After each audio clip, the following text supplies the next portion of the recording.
Welcome back to Jersey Matters. You may have read that dangerous algae shut down several lakes in New Jersey. The good news is it's summer, so the algae should be dying off. But now is the time to do something about it for next year.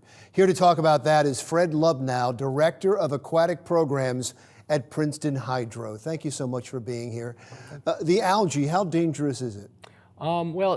For people, it can be dangerous in drinking water supplies. So drinking water companies have been very serious and have been managing dealing with these blooms for several years now. And dogs have died because of this. Yes, dogs are more susceptible to these blooms for several reasons. Number one, just they tend to be more sensitive to the cyanotoxins, which are the toxins that these blue-green algae can produce.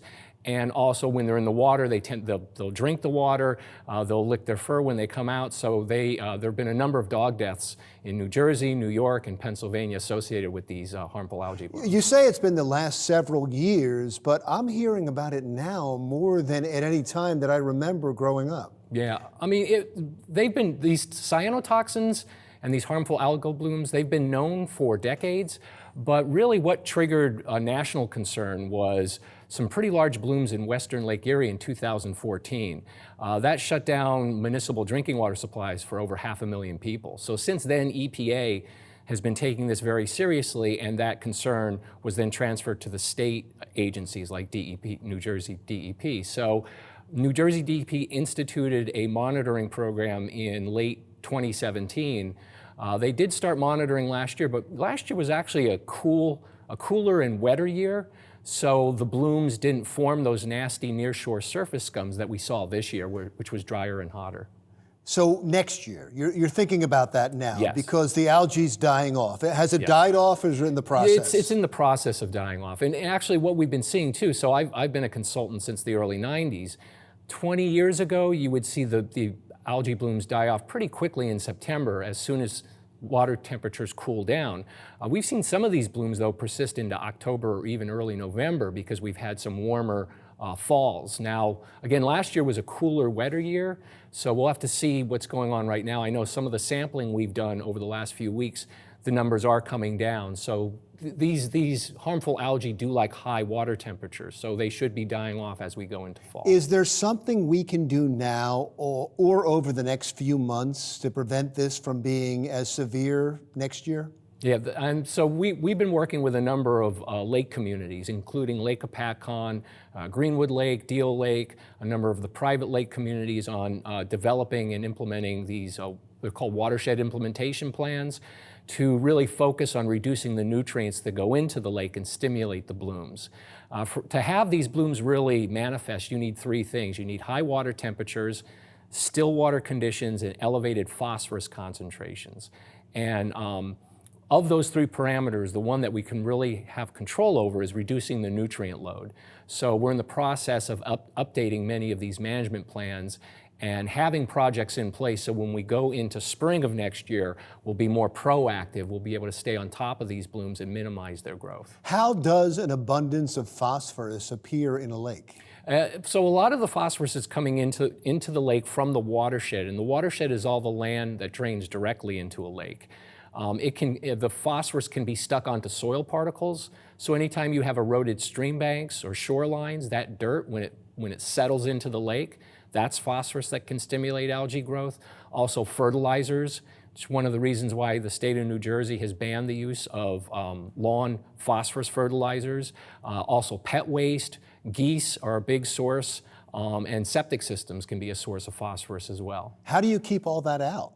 Well, that's why you have the implementation plans. And I know for Lake Apacon, so for the municipality that's the largest one in the watershed, Jefferson, they're all on septic. So a few years ago, we implemented a septic management plan, which was pretty aggressive, involved pump outs, using alternative systems. But because of the blooms, we're now seriously discussing sewering of the watershed, which would completely eliminate that source of phosphorus. From the surface runoff, You're talking stormwater management, really reducing the amount of stormwater going into the lake and trying to remove those nutrients before they go into the lake. And all that is very possible. It's going to take money, it'll take time, Yes. but it's possible. And is it possible to have it happen before next year? Well, the measures that will be done to address issues in the short term are more in-lake based. So we're looking at, so for some of the near-shore areas where the beaches are located, we're looking at technologies such as circulation or air curtains. We're looking at floating wetland islands to absorb the nutrients, alternatives to standard copper. Is that all stopgap though, if you don't deal with the phosphorus? Yeah, so there's a short-term and a long-term plan. The short-term plan are usually the in-lake stuff to reduce or avoid the blooms. The long-term plan is the watershed work. So you do both. The short-term really helps for that particular season, but the long-term does take a number of years to implement. So what is the message for people that enjoy these lakes and want to use them? We're working on it? We are working on it, but we're going to be very proactive for this upcoming year, and focusing quite a bit on minimizing the development of the blooms in the first place, because it's a lot more cost effective if you can avoid or minimize those blooms. Once you have a bloom, it's extremely difficult to get rid of it. Just to sum up, it's not the algae that's changing, right? It's the conditions that are changing to make it so the algae can thrive. Right. I mean, these algae, they're extremely old organisms. They've been around for literally billions of years. But we've been seeing these conditions, combination of climate change making it warmer and drier, that allows these algae blooms to grow and persist longer, as well as the elevated nutrient concentrations going into the lake from the watershed. If we don't deal with this, how bad can it get? It will only get worse. When we see the projections, and we've done quite a bit of water quality modeling with the amount of phosphorus and nutrients going into the lakes and the continued warming trend, they will get larger and nastier. I just of interest, I graphed July's surface water concentrations at Lake Apacon, and there was a statistically significant trend over the last 30 years that the surface water of the lake in July has been increasing. And that's pretty obvious and telling that those elevated temperatures are what the blue-green algae like. It only makes conditions better for them. Well, I'm glad you're on it. Thank you. Fred Lubnow, Director of Aquatic Programs at Princeton Hydro. Jersey Matters continues after this.